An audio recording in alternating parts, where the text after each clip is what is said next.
Hey everybody, and welcome to another Sunday hobby video. Today we're doing craters, and I got these all painted up, and I'm going to walk you through the process of how I painted them and show you what I use for everything. So starting off, got my standard Moppy wash applicating brush.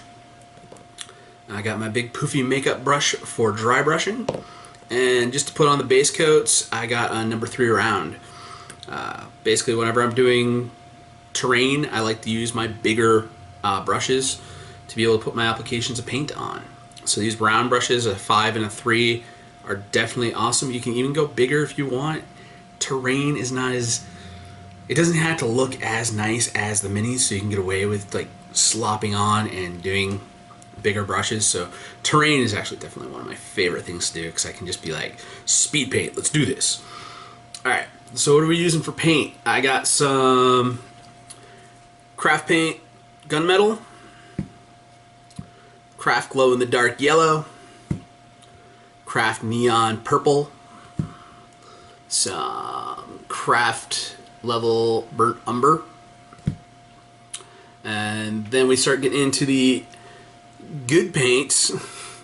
A lot of people are like, it's terrain, you don't need to use Game Citadel or Army Painter or anything like that. It's just terrain, so don't worry about using craft paints. That's why I've got a bunch of craft paints, is just to do my terrains. But I do have some artist staple stuff that I throw in here, such as white gesso.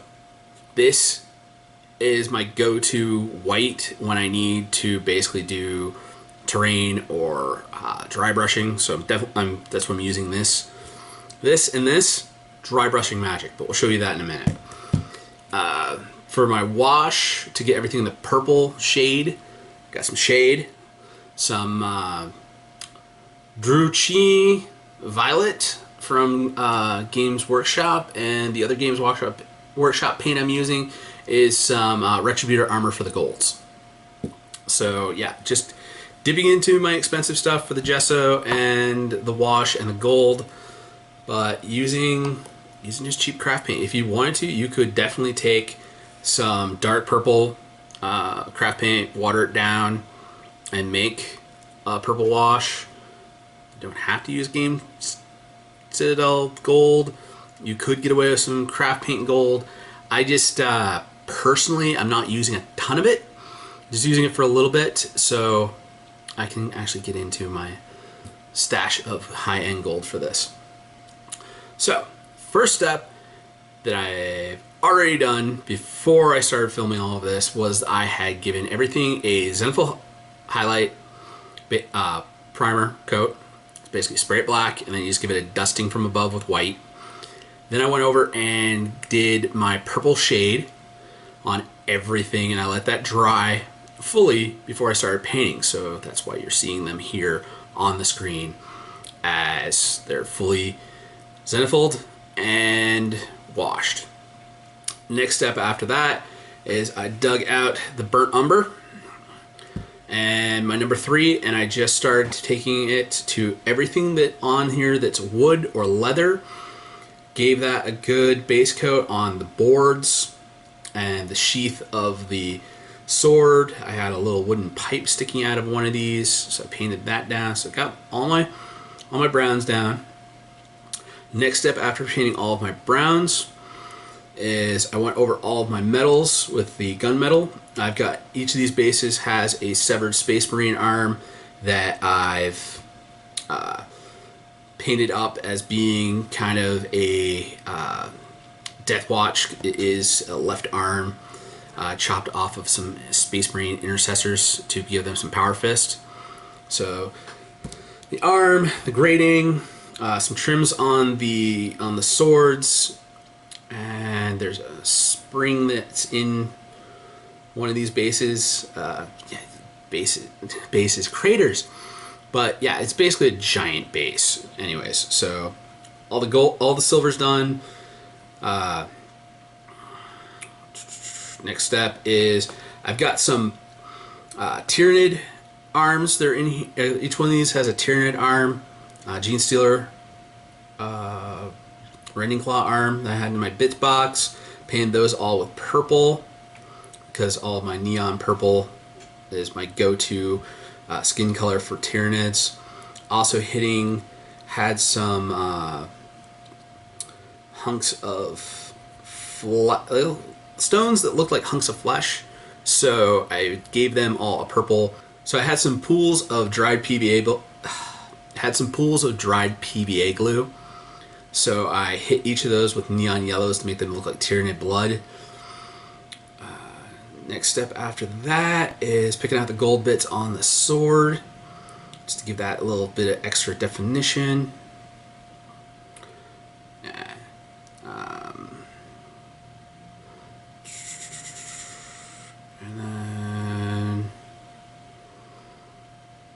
After that is just hitting everything with the gesso. Basically, I took my big foofy makeup brush, dabbed it into the gesso, and then wiped it off on a piece of plastic that I have. It's a cover for my wet palette.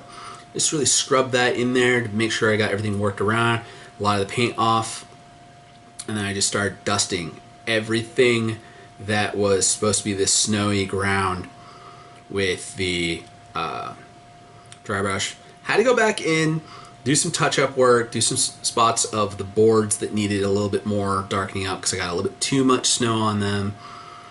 And then I just took my gesso and any of my flat rocks areas that I knew were going to be like big chunks of snowy ice, or any pools where there wasn't really any ground coverage that I put on with my texture paste that I used to make these into craters. I just patched in all those spots with some white gesso just to give it like an icy snow-covered aspect to it.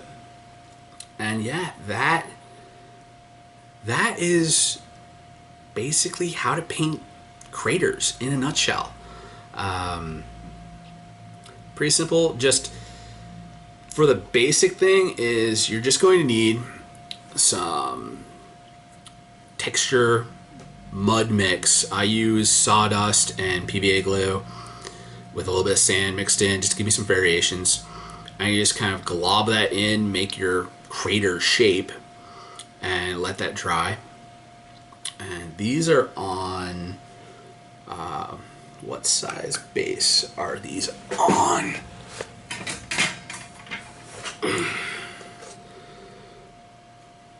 Yeah, these are 135 millimeter. Could easily have, no, 125 millimeter. Yeah, so these are on 125 millimeter disc. So easily could do this as a way to make some nice scenic large scale bases on your own. Just some cardstock that I cut out into the size circle. When I got everything glued onto this side, I also painted a veneer of PVA glue onto the back side to keep it from warping and make it actually lay flat. But yeah, you could easily create some of your own large-scale scenic bases or just craters using this method. Yeah,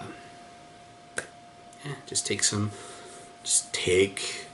sawdust and some sand and mix that together with some glue till you get some goopy stuff and just sculpt it right on.